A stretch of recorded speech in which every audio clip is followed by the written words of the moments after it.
I want to have time for a business meeting.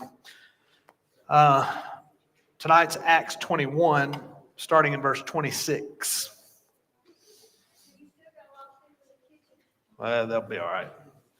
They'll be all right. Yeah, it's 6:03, so time to do it.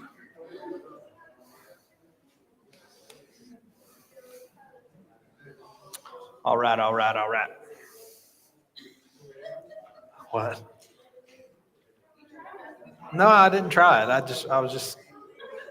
say it a lot slower if I was trying to be him. I would. Okay, come on in. Everybody come on in. Hello. We're going to spend, I don't know, maybe 30 minutes on Acts 21. We're going to finish out this chapter, and then we'll move into a business meeting because I want to have plenty of time to do that if we need to. I always feel like we lose people from the meal to here. Like, I don't know what they do. Maybe they left. A few of them. They might. Okay. How's everybody doing? Everybody good? Okay. Turn with me to Acts 21. We're going to start in verse 26. We're going to look at Paul, and I'm going to do something with you tonight if we can make it work. Josh has been working on the computer for me. And we're going to talk a little bit about what Paul was doing in ministry when he was kind of winding down. This is really the end of Paul's missionary journeys. Chapter 21, he makes it to Jerusalem, and he's from this point on. I'll tell you what, this is weird. I'm on my microphone. That's what's different. I knew something was odd tonight. I was excited about using this microphone because we played with it today. If it's okay with you, I'll just keep it on. Use my hands. Okay. Paul is ending his missionary journeys. He's not ending his ministry. He's ending the missionary journeys. And so he's made it to Jerusalem. He's given the gift. And you may remember from last week we talked about, last week to me was a big question, just a big question mark. Paul made it to Jerusalem, Acts 21, and he was asked by James and a group of Jewish Christians, church leaders from Jerusalem to go through the ritual of cleansing in the temple, to follow up to finish a Nazirite vow. My big question last week was Paul wrong for doing that? And I'll just tell you, I don't know that I've come to a definitive answer. My feeling, and I think from talking to a few people like Jimmy and some others, I don't think that, hey Reese, I don't think that Paul did anything wrong. I don't think that he was in the wrong for doing that. And so again, it's not conclusive to me. It's just something worth talking about. But the verse that we're starting with tonight is the end of that little encounter. Paul, he does what James and the Jewish believers ask him to do. And it seems like Paul's desire is to not offend people. It's okay to follow these ritual laws. It's okay to do the things that the Jews do if it means that you get to carry the gospel, if it means that by not doing it, you offend somebody. And it falls under liberty. So with Christian liberty, Paul can do that thing. Verse 26 sort of ends it. He doesn't get to finish the ritual. Paul took them in, verse 26, and the next day, having been purified with them, entered the temple to announce the expiration of the days of purification. The expiration of days of purification, I believe it was 7 days. It's 7 days of purification, so they're kind of going through that time period. He entered to announce the expiration of the days of purification, at which time an offering should be made for each one of them.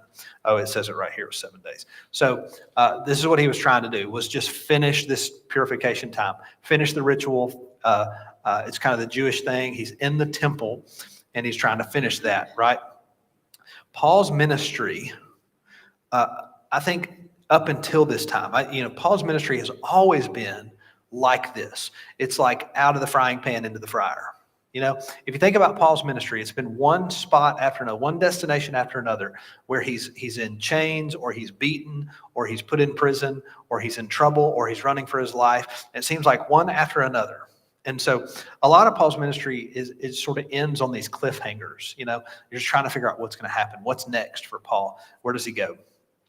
So Acts 21, verse 26 is he's wrapping up this purification ceremony. And then verse 27, it tells you what happens as he's doing that. When the 7 days were almost ended, Jews from Asia, seeing him in the temple, stirred up the whole crowd and laid hands on him, crying out, "Men of Israel, help. This is the man who teaches all men everywhere against the people, the law, and this place. And furthermore, he also brought Greeks into the temple and has defiled this holy place." For they had previously seen Trophimus, the Ephesian, with him in the city, whom they supposed that Paul had brought into the temple. All right? Somebody say something? So just look with me at what's happening. I want you to see this picture. 7 days were almost ended. They're in the temple. Jews from Asia. Who are those people? Who are those people? Think about it with me. We're going to analyze this passage as much as we can.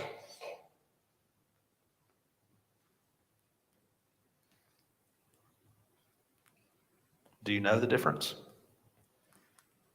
This is the way Luke writes most of the time. He gives us these little details that really add to the story if you pay attention to it. 7 days were almost ended. Jews from Asia. Now, where are they? Where are we in this passage? Jerusalem. And where is Asia in biblical times? It's not the Asia that you and I know. It's kind of like modern Turkey, right? Why would Jews from Asia know anything about Paul? That's where he's been. That's where he's been planting churches, right? So the Jews in Jerusalem don't really know him the way that those from Asia would. So the Jews from Asia are in Jerusalem for the same reason that he is. It's the celebration of Pentecost, the celebration, whatever it's called. David, is it the Day of Atonement? I don't know, Pentecost, whatever. It's like this anniversary for Pentecost. So they're there. So Jews from Asia, seeing him in the temple, stirred up the whole crowd and laid hands on him. So now you see what has happened. Paul was trying to go through with what the Jewish believers had asked him to do, and he's seized. They stop him. They grab him. And in order to do that, they stir up the whole crowd and lay hands on him. And I love the way that this writes, verse 28, because this to me is exactly how riots happen. Is exactly how people stir up trouble. I've talked to you a lot about people that stir up trouble in the church, in the body of believers. Just think about the last time that you were in an argument with your spouse or your child or a sibling or a coworker. Just think about it. Think about the words that you exchanged. Anybody willing to tell me what that last argument was about? Anybody know what it was? Can you think about it? Can you see it? I have little kids at home, right? So they fight all the time. They really do. They argue all the time about things. What do they say to each other when they're trying to make a point? It's always somebody, right. Yeah, I didn't do it. They use these words often, and I do too. I don't know if you do, but as an adult, I feel like this is something I need to get over, right? I tend to use words like always and never, right? When I'm trying to make a point. And my kids do that. They say, he always, whatever, gets the phone. He never lets me have a turn. And so as parents, being typical, we say, well, now, is that really true? Does he really never do it? And they say, yeah, he never does. He never does.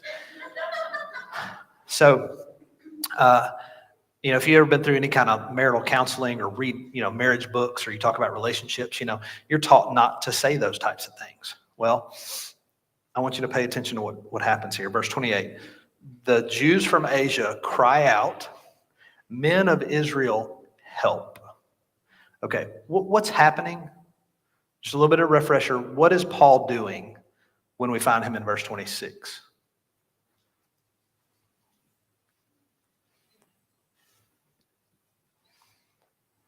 It's quiet tonight. It's quiet. What is Paul doing? Purifying himself, okay? Now, compare that. I think Sonia is the one that answered. Compare that to what they say is happening in verse 28. Men of Israel, help. What danger is Paul causing, threatening to these Jews from Asia? Why would they say, what do they need help with or from? Nothing? Yeah. But just notice the way that they say it. Like they say, men of Israel, help, as though their lives are threatened. Paul's just minding his business. He's in the temple. He's offering sacrifices. He's worshiping. He's just there doing what he's supposed to do. And so in order to stir up the crowd, in order to cause trouble, it kind of comes out like this. Listen, I'm not going to make a big point of this, but I'm just telling you, this is typically how people work today. If I have a problem with you, something that you've done, I want to go tell somebody else about it. I'm going to use words like always and never and everywhere, and I'm going to act like it's a big deal. And so it's going to come out as a request, right?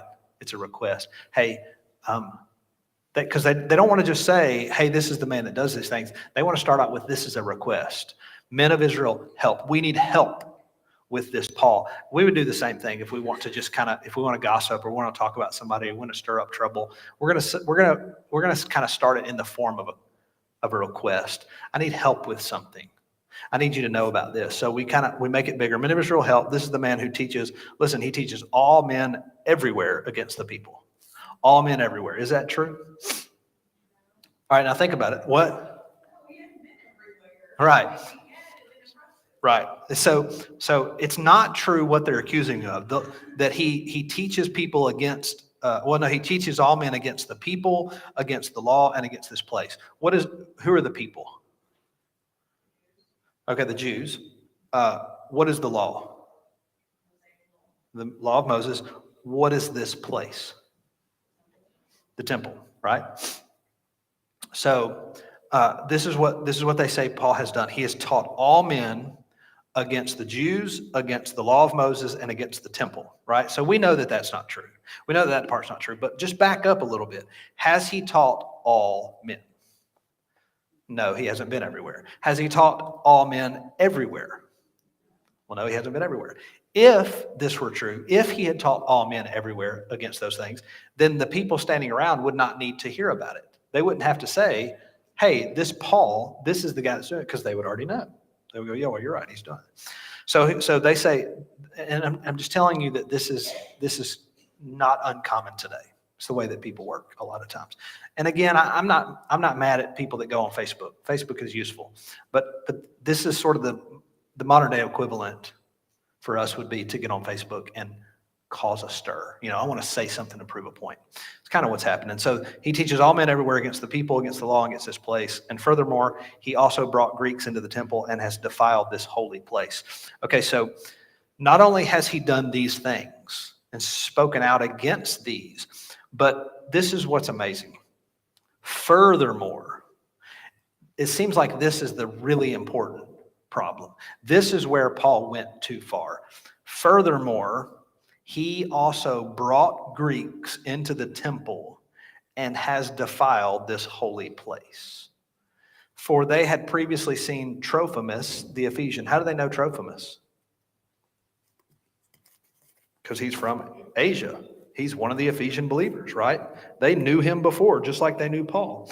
They had previously seen Trophimus the Ephesian with him in the city, whom they supposed that Paul had brought into the temple. What's the problem here? There's a lot of problems, but what do you see happening?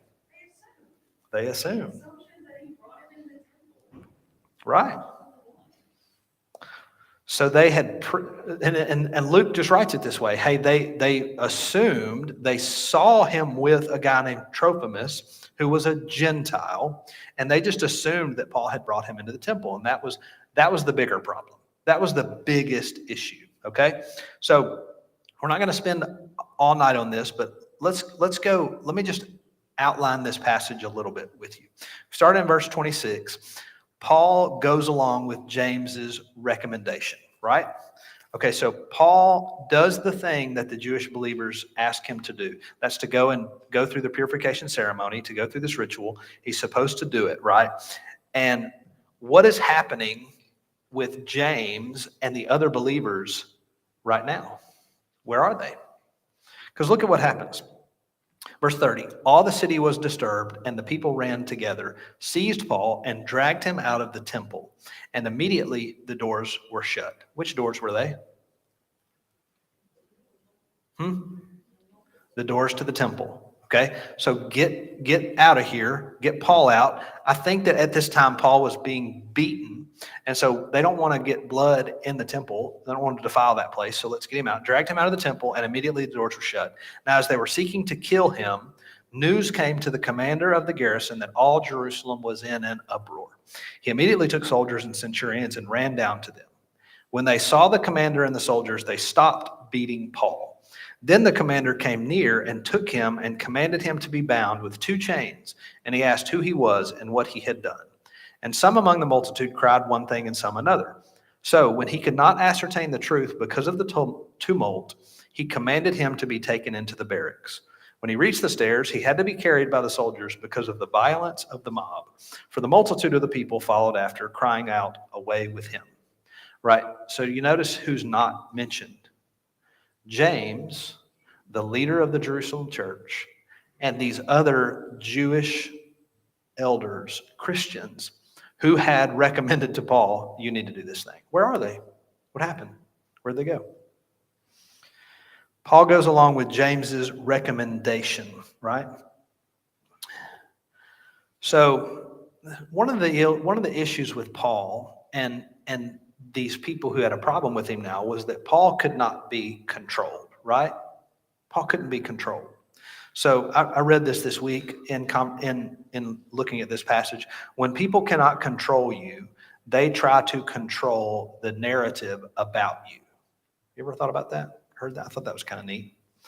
So Matthew Henry, the great commentator, said, "It is no new thing for those that mean honesty and act regularly to have things laid to their charge which they know not nor ever thought of." So this is the cry of the people. Help. This is the man that has done this thing. This is the man that has said to everyone everywhere who has spoken against this place, who's spoken against this people, who's spoken against the law. So how amazing is it? Somebody turn, if you can. I just need like one person or 2 people to turn to Acts chapter 6 and read verse 13 for us. Just anybody? Okay, I said it like that, so I didn't want everybody to do it. I need one person. Okay, Jimmy's doing it. Give him a few minutes to find that. Acts chapter 6, verse 13. Read that verse for me if you can.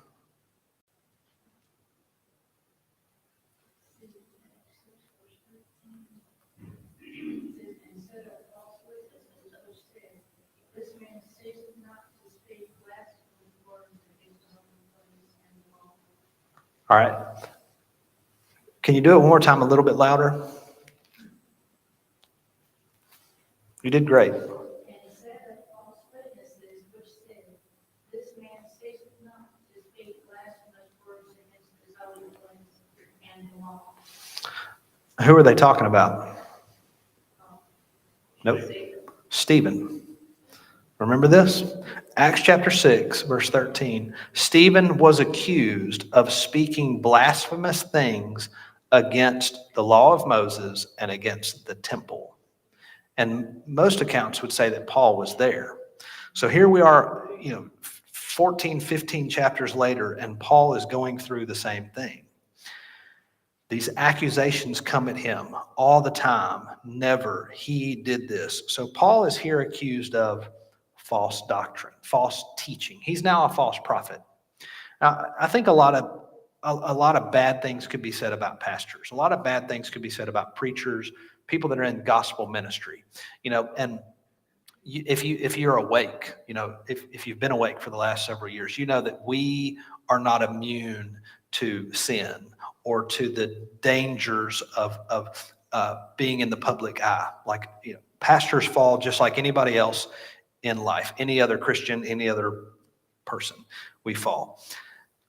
I can think of many things that pastors are accused of that will destroy their reputation, destroy their ministry. You know what I mean? They can do all kinds of things, just like any of you can do all kinds of things and lose it. But one of the things that seems to really hurt and doesn't take a lot of substantiation is false teacher. So pastors and ministers of the gospel can be accused of false teaching. And it seems like people will believe that quicker than they'll believe something else. Like you can hear about, you can hear about a lot of things that pastors do. And there's these, for whatever reason, we take these words and we sort of change what they do. So if a pastor is caught in the act of adultery, the headlines will typically say, and the post on Facebook will typically say that they were caught in an extramarital relationship, or they were caught in an affair or something like that. If they stole money from the church, it will say that they misappropriated funds, right? So it's almost like a passive way of saying that they've messed up. I don't know why it's like that. What you don't see on that is in this world of false doctrine. Because if I said to you, like, name some false teachers, how many of you could come up with a few? Like, already. False teachers. And we would probably have very similar lists. Like I would say, yeah, I think that guy's a false teacher. I think that lady's a false teacher. Sure. But it doesn't require so much evidence. People can be sort of accused of that. And what's interesting to me is how quickly they take that name and we just apply that to people. We're for whatever reason, we're pretty reluctant to say adulterer. We're pretty reluctant to label people as thief or embezzler, but we go to false teacher quick. I think we go quickly. Well, the same thing happens to Paul here. The same thing happens. They say, hey, Paul has been teaching things that are incorrect, and I think that it's all dangerous. It's all dangerous. The only thing that we have as pastors is our reputation. I believe that. The only thing that we have as ministers is our reputation. It's all you got. So it's all bad. It's all dangerous. It all messes you up. But false teacher seems to carry a lot of weight, seems to take you a long way. And that's kind of what we do, right?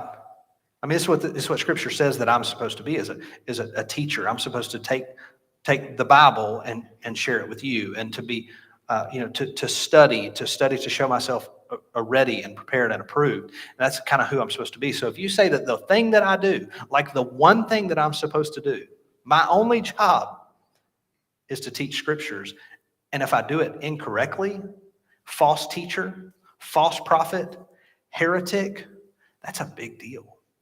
This is what they're saying about Paul. This is what they say Paul is he's a false teacher. He is taught, again, the thing that Paul loved, the thing that Paul found himself in. He said that he was a Jew to the Jews so that he could win the Jews. And they said, the thing that you're trying to do to win the Jews, you've messed it up. You teach false doctrine about this place, about this people, and about this law. And so Paul's in a lot of trouble. They have decided that he is doing something wrong because of his ministry. They're threatened. And so this first phase of this story is Paul going along with James's recommendation and it not ending well. The second phase of this story is that these Jews from Asia stir up a mob. They come in and they stir up a mob. Okay, this is what Paul taught against the Jews, according to them. He taught that uncircumcision in the world of salvation, uncircumcision was just as effective as circumcision, right? That's kind of how he said it. It was like, you could be circumcised or not, and it makes no difference to your salvation. It doesn't matter. You can be found in Jesus whether you do this or don't do that. Whether the law, it doesn't matter.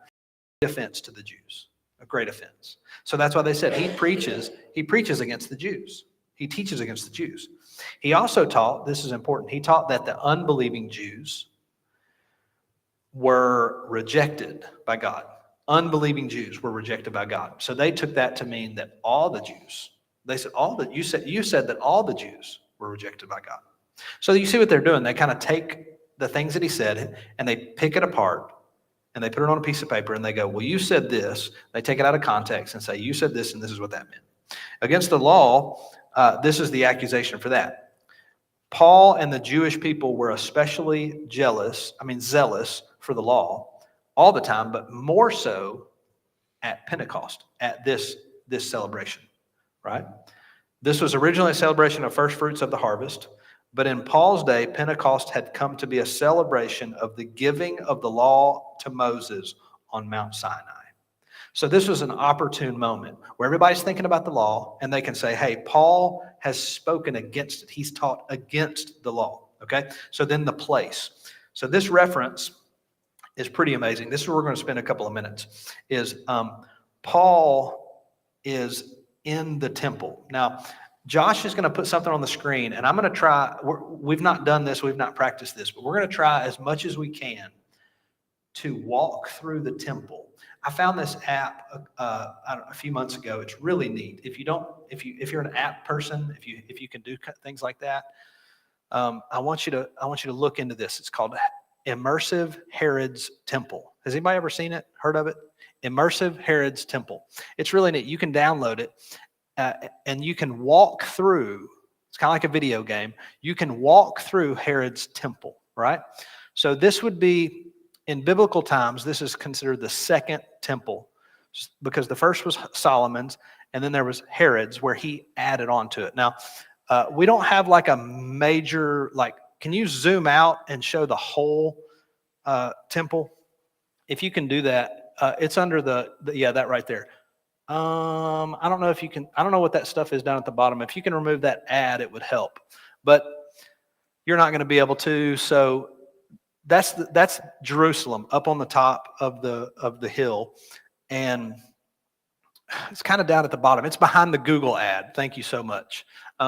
That's the temple.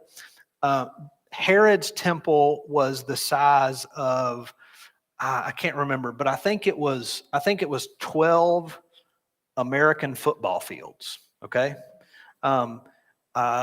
When Herod was finished with it, it was about the size of, before Herod took over, it's about the size of our property here at the church. This property, about 13 or 14 acres. When Herod finished, it was twice that size. So just take our property here at Providence and double it. That's about how big this thing was. But this is why it's important. Can you go to one of the outside gates and sort of walk in? I'll see so you need to get way back out of that, if that's possible, Josh. We knew this was going to be an issue, but we're going to get there. I want you to see this thing. And the reason I want you to see it is because I want you to think with me what is happening in Paul's life. Because if you were like me, when you read Acts 21, I thought that Paul went to a church and was going to offer sacrifices. When you find out the place that Paul went to offer sacrifices, the temple, way out. Can you keep going out? Keep leaving. Leave the whole place if you can. We're going to go all the way outside. Where we are right now is called the court of the priests. None of you are allowed to be there. None of us. I'm not allowed. I'm not a Levite. All right. So yeah, I want to do this again, but I want you to do it the other direction. So we're going to get out.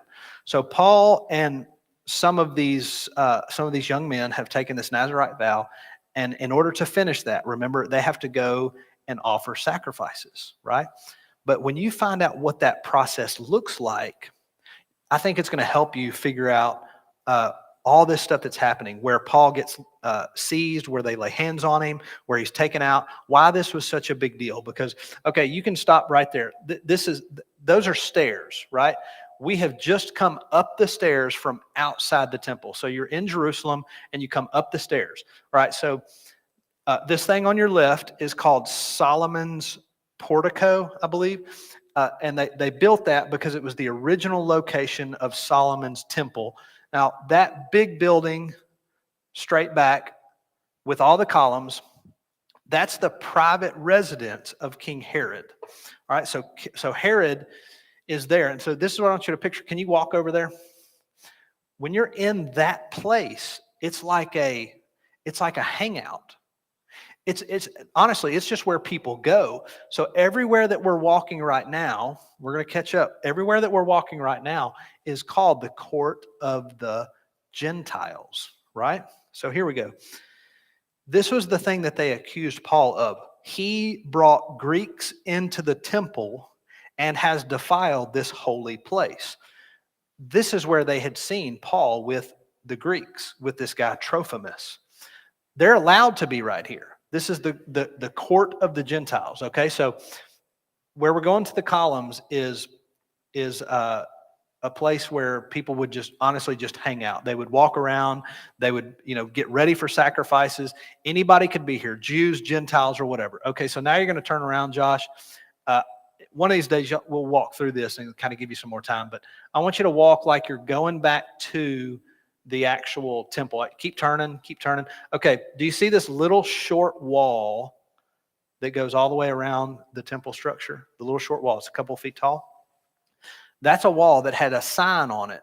Every couple of feet, it had an inscription on it that said that Gentiles could not cross this thing. Listen, it's a literal wall that, oh gosh, I know that I have the inscription on it. I just don't know that I could find it.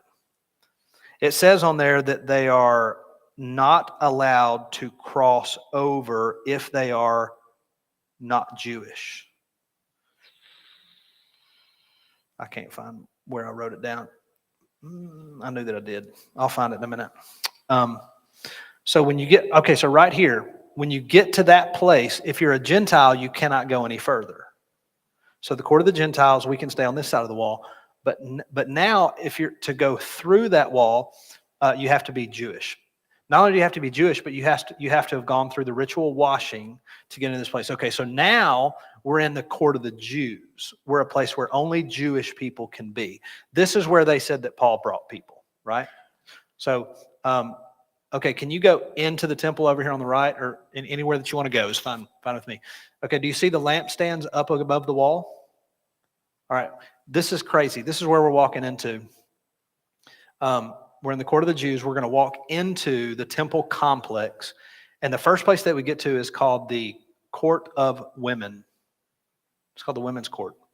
I have no idea why it's called that. All right, stop right there if you will, Josh. That thing right in front of you is called a shofar. Anybody know what a shofar is? It's like a trumpet. That was a place, and listen, this is going to help you. This is where we get some of the pictures, some of the things that we do as a church today. The shofar is where you would put in an offering, because it's free to go into the temple. It's just like going to church. It's free. You can go in there and hang out and do whatever you want. It's free to offer sacrifices. But if you want to give to anything, you would give to that. And these shofars would be different boxes, would represent different things. If you wanted to give to a certain fund, you would find that box and you'd give it. Okay. Can you look up and see the lampstands? Okay, these are the lampstands. And you can see the ladder. If you want to fill them with oil or keep them burning, you would climb up. I read something today or saw a video the other day that said these were probably too tall. Did you see that, Josh? They're probably taller than they're supposed to be. I don't know. But right now we're in the court of women, and I do not know what that means. If you do, you can help me. Okay, back down. We'll see where we are here.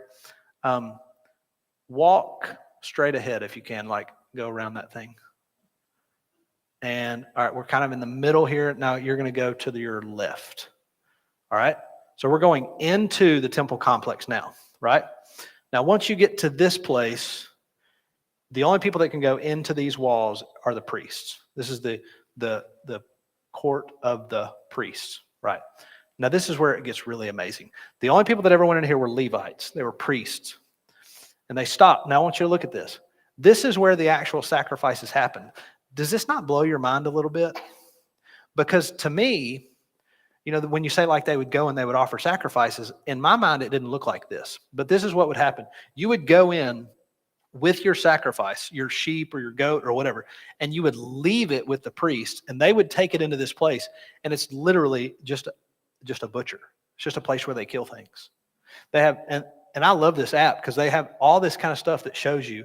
They have knives and they hang the carcasses and they can like disembowel them and do all that kind of stuff right here. It's just literally, so the priests are just in the court of the priests, and this is what they're doing. This is just their job. They're offering sacrifices. They're killing things. And you can read all about how they disposed of the parts that they didn't want to be around and to not be defiled. It's pretty amazing what they did. We don't have time. But okay, go from there and go into, we're going into the building. Closer into the temple complex. We're skipping a lot. But I just want you to see what is happening in here. You can, yeah. All right, somebody tell me what that is.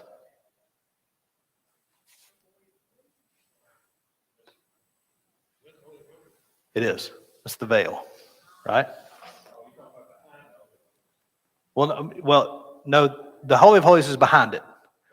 Yeah, that's the curtain. That's the veil. So priests were here, right here. They could be in this spot. That one is actually lighting a menorah, interestingly, just for light.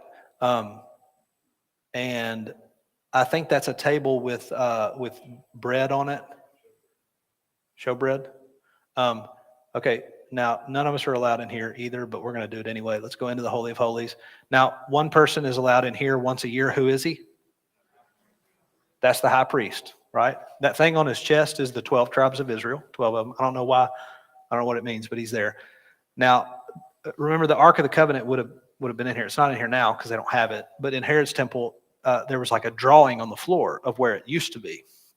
And so this is the place that they go into once a year. Now, something that's really neat in this app is you can go up to the top level of this and you can see the contraption that they built, where if the high priest was in the Holy of Holies and he died, remember, nobody else could go in.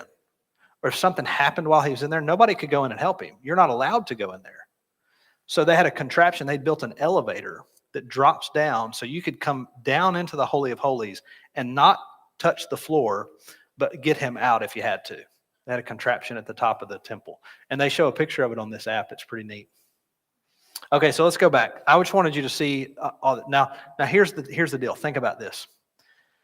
The worst thing that Paul did was not to bring somebody into here. The worst thing that they said Paul did, it seems like that's the way they wrote. The worst thing that Paul did was to get a non-Jewish person, a Gentile, a Greek, past that little wall. And if you ever get the chance to back up and see how big this place was, just think about our property.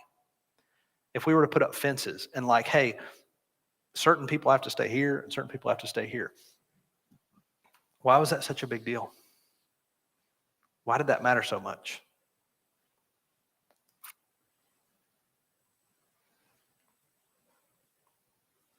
Paul goes along with James's recommendation.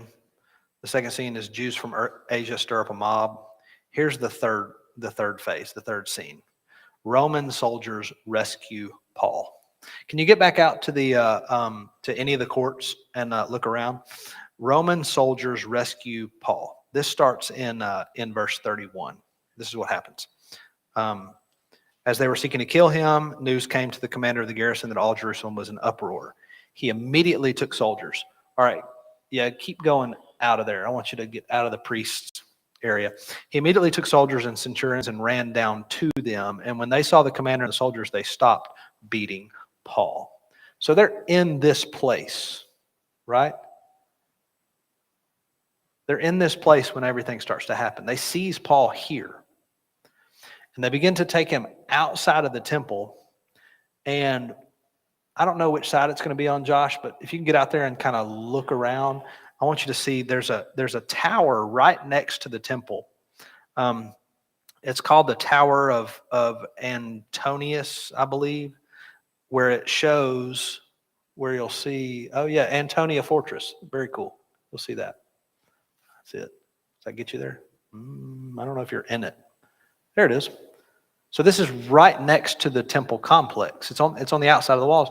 But this was a fortress that Herod had built for his soldiers.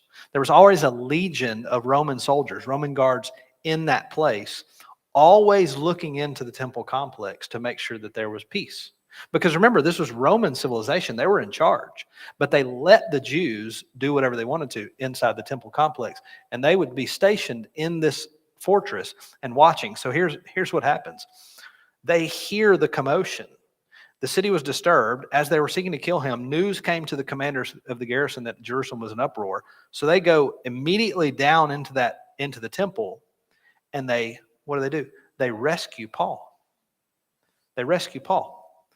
And here's the thing. I told you several weeks ago that, and we've read this many times. Jesus said that Paul would do a couple of things for him. Remember? He said that Paul would bear his name before Gentiles and kings and the sons of Israel. I've said this before. Up to this point, Paul had not yet appeared before any kings. So his ministry is not finished. His ministry is not over. His mission is not yet complete.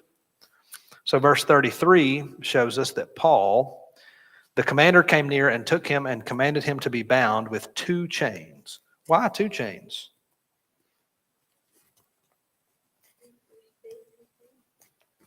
Feet in his hands, yeah.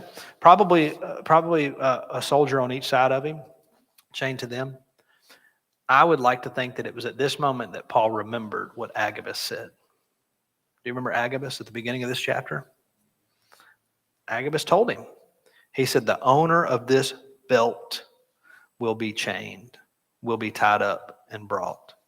That's Acts 21, verse 11. Okay? So I wanted you to get a picture of the temple. This is a really neat app. If you want to look at it and play with it, it kind of gives you a picture how big this place was. Paul was there offering sacrifices when he's taken out, when he's seized, and they try to arrest him. From this point on, Paul goes. Let me see.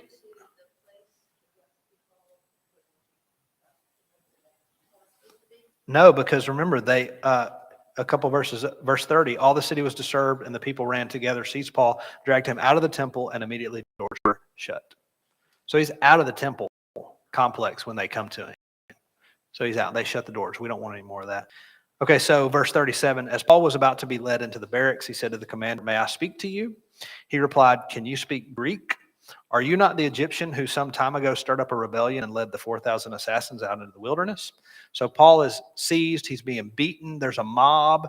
He's taken into custody. And this is what he says to the commander. Can I talk to you for a second? It's amazing to me. May I speak to you? What would you have said? This is ridiculous. I can't believe this is happening. Let me go. How dare you? He said, may I speak to you? And the commander said, you can speak Greek. And he thought he was somebody else. He said, are you not this guy? We don't have time to talk about that. But this is Paul's response. I'm a Jew from Tarsus in Cilicia, a citizen of no mean city. And I implore you, permit me to speak to the people. So when he had given him permission, Paul stood on the stairs and motioned with his hand to the people. And when there was a great silence, he spoke to them in the Hebrew language, saying. Isn't that a really weird place for a chapter break? It is to me. But we're going to stop there too. We'll catch up next week. But listen, this is what happens. Paul is, they're going to beat him to death. And the Roman soldiers take him and he says, can I have a word with all the people? And they go, okay. How amazing is that? God had a plan for Paul's life. God wanted Paul to have an audience in a place, in a place like that, in a place like Herod's temple. And this seems to be the only way that it would work. Okay. Let's pray. Father, thank you for tonight. Thank you for your time to be together. Would you just speak to us, help us?